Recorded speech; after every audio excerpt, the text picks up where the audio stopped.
Now that spring is here, are you guys excited to get some things out into the garden? Today I have 4 tips for your spring gardening to make it a little easier on yourself. Welcome back to the channel. If you're new here, my name is Jen. I'm glad you're here.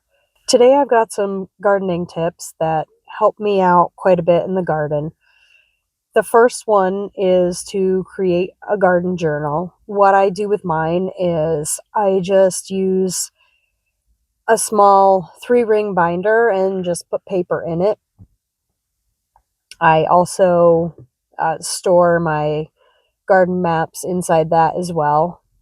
And I just write down things that I do day to day in the garden and when I do them. Then I can go back and look at the journal and see where I was at last year at the same time. I started doing a garden journal last year and found that it was pretty easy to write things down as I did them. And then I didn't necessarily have to write dates on when I planted things or stuff that happened, such as when we got a first frost. I have that written in there. We had a severe drought towards August and September last year, and I wrote down when we actually got rain and how much rain we actually got. It's I haven't been doing my garden journal for a whole year yet, but it's going to be really cool to be able to look back and see when I did things, and that way I can keep track of when I was able to put things out in the garden and what the temperatures got down to at night, stuff like that. My second tip is if you are in a cold climate like I am, you want to pull your mulch back away from the soil. You want to have be able to give the soil a chance to warm up.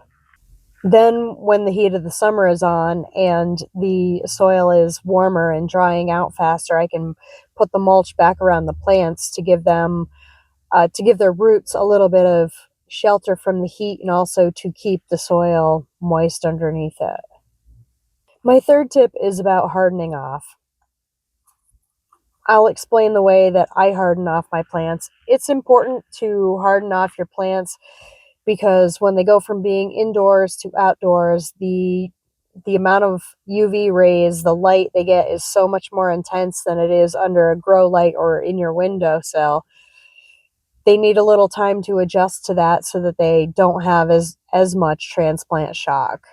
What I do is I bring my plants out, and I generally start on a weekend when I'm going to be home. I'll bring my plants out and set them in the sun for a couple hours, and then I will bring them back up against the house. I usually do this along the north side of my house so that the plants can get a little bit of sunlight when it first comes up in the morning, and then they will be shaded in the afternoon. And I start this out on the weekend when I'm going to be home so that I know that I can expose them to the sun a little bit and then remove them out of the sun. I will be there to do that. But because I work, what I do during the week is I will move the plants. I have them on my deck, and I will move them further and further away from the house so they get exposed to more and more sunlight over the course of the week. My fourth tip has to do with slugs. I living in a cold, damp environment, I have experienced tons and tons of slugs. Last year, I had to replant some things, I think 3 times because the slugs got them. I use hay mulch, and I have found that using that type of mulch, I seem to get more and more slugs. I don't know if it's just the hay mulch or if it's just that it's damp and cool this time of year in my area. I'm not sure what it is that brings the slugs out, but they sure do love to feast on my new seedlings. What I've found that works for me is to go and buy the cheapest beer possible and cut a cut the bottom off of a small container, something like say a milk jug or something like that. I cut the bottom off so it's probably about an inch up off the ground, and I fill that with the beer, and the beer attracts them. If I find that the slug damage is getting to be too much out of control, I will go out and try to pick the slugs off first thing in the morning. They are they're usually active early in the morning and late at night when the sun goes down and the ground is cool and damp. If I have to pick them off, I'll try to pick them off after the sun goes down at night, and then it's usually easier for me to get out and do a 5-minute picking off of slugs before I go to work during the day.